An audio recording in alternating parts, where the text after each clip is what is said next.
are many opinions floating around right now about where Bitcoin is going in this bull market, and many of them have to do with a massive bear market happening over the next couple of months. Today, I'm going to explain to you our data-driven price prediction for the end of 2025 based on a few very powerful technical indicators that we went over this morning on today's stream. So let's talk about the narrative so far. Bitcoin has been trading sideways ever since about March the 15th, the infamous Ides of March. Bitcoin has been trading sideways and bearish. We originally hit an all-time high of about $73,000. We're currently trading around $56,000, so Bitcoin is down about $17,000, which equates to roughly 20 to 23% from all-time high. This correction and its duration has led many people to wonder whether or not the bull market that took place through the majority of last year into the beginning of this year has actually ended. I am here to tell you that is not what the data says, and I'm about to explain where the data says that we're going to go and by when. So there's three major bull market indicators that we looked at this morning on our live stream, Coffee and Crypto, that give us an idea of where the market should be going if we use some mathematical formulas to kind of predict based on past results where the market will go. Now, of course, past results never guarantee future results, but they do give us an idea of where things would go, all things the same. If I put you in a certain situation and there's the exact same stimuli, there's the exact same mindset, there's the exact same body composition, the exact same mental state, the exact same morning routine, the exact same food, the exact same weather outside, and I give you a decision twice a year apart and everything else is the same, you're probably going to make the decision the same way. So we can predict with a great degree of certainty that you're going to make the same decision that you made a year ago if all things else are similar. So we can do the same thing in technical analysis because the Bitcoin market is made up of the manifestation of the machinations of the traders and the investors. It is simply a hive mind consciousness that moves based on what the collective mind of the people that are making trades and investments in the cryptocurrency market think, so we can do something similar to what we did in that first example. So let's see if all things are equal. Right now, we are about 2 months before an election. Historically speaking, the Bitcoin bull market takes off after the election. In fact, after the 2012 election, Bitcoin rallied by, get this, 10,000%. Seriously, rallied from like $13 to about $1,300.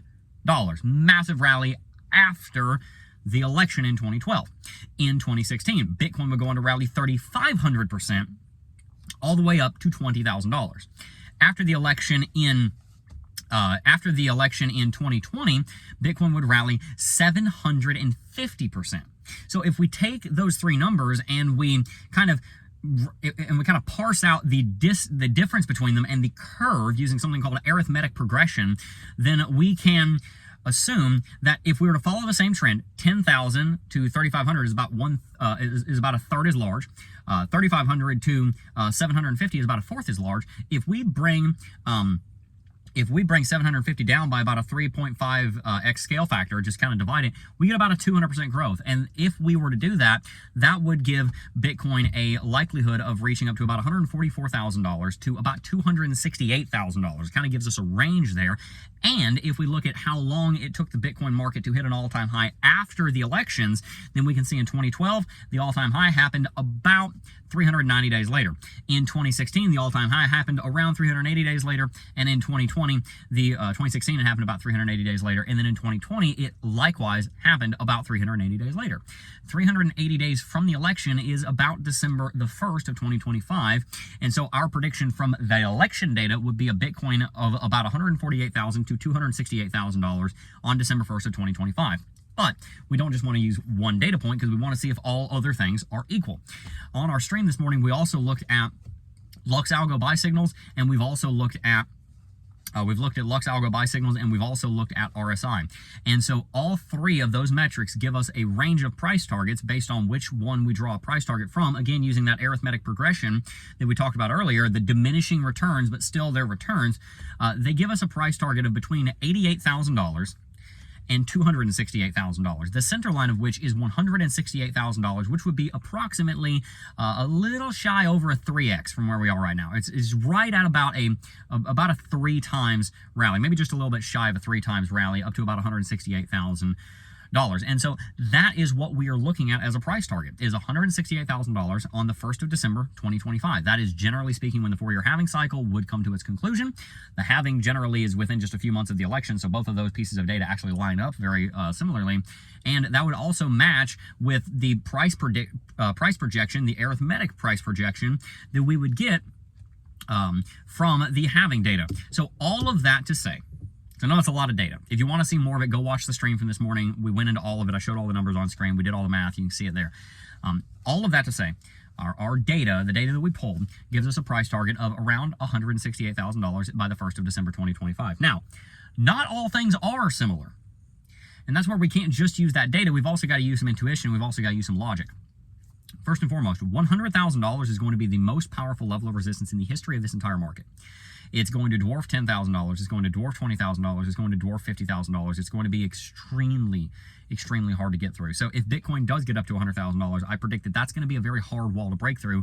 Obviously, you've got to break through $100,000 to get up to $168,000. On top of that, on the flip side, because that's kind of a bearish factor that would bring down the possibility of the price target, on the flip side, we've also got a Bitcoin ETF that is performing extremely well. It's slowed down over recent months, but it in grand total has performed extremely well. And so that's bullish. That would probably raise our price target a little bit in that range.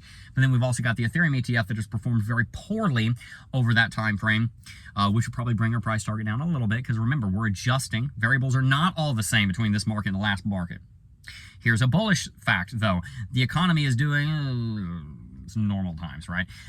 We don't have a pandemic like we did in 2020 that is bringing down the overall high that Bitcoin would rally to. So that's a bearish fact. That's a bullish fact, but a bearish fact. In this case, we don't have the money printer going brrr, but sending trillions of dollars of liquidity into the market, that some of which come into the cryptocurrency space to bring us to the upside. So that brings our price target down. You can kind of see how all these different variables, we have to kind of adjust our price target, keep them all in our head.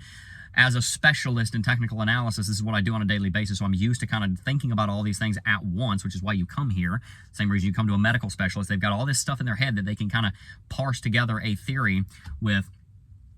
You've also got the fear of Kamala Harris's proposed unrealized capital gains tax rate of 25% and her increased capital gains tax rate of 44.6% coming in. That fear is driving large players away from investing in Bitcoin and crypto right now, because they know that Bitcoin could 3x, in which case they'd be left with a giant tax bill. They'd be forced to sell sooner than they want to, so they really want to see what happens with the election before they buy Bitcoin, which means Bitcoin might be bearish until the election, when either Kamala Harris wins and the world ends, or Donald Trump wins and, the world isn't perfect, but it keeps on moving.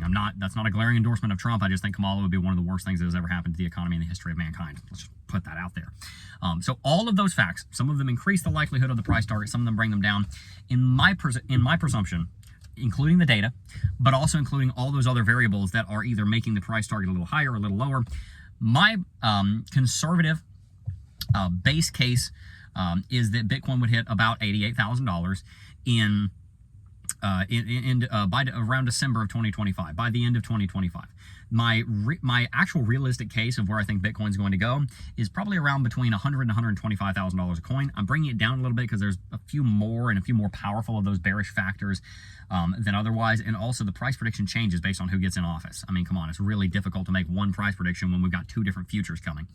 And then the bull cases, yeah, I think Bitcoin could very easily go to $250,000 by the end of next year, should a lot of those bearish factors end up not being factors, such as that unrealized capital gains tax rate, such as the Ethereum ETF not doing well. Let's say it turns around, then my bull case would be up around $250,000. But my base case that I expect Bitcoin to be trading to by the end of this bull market, between $100,000 and $125,000. Bear case, $80,000 to $88,000. Bull case, $250,000 to $268,000. And I've got some data to back that up, so make sure to go check out the stream from this morning. If you enjoyed today's stream, make sure to hit that like button. If you enjoyed today's video, make sure to hit that like button, subscribe to the channel. Stay tuned for more evidence and fact-based technical analysis that will help you to understand where your investments are going so that you can build the financial sovereignty that you are after. Peace.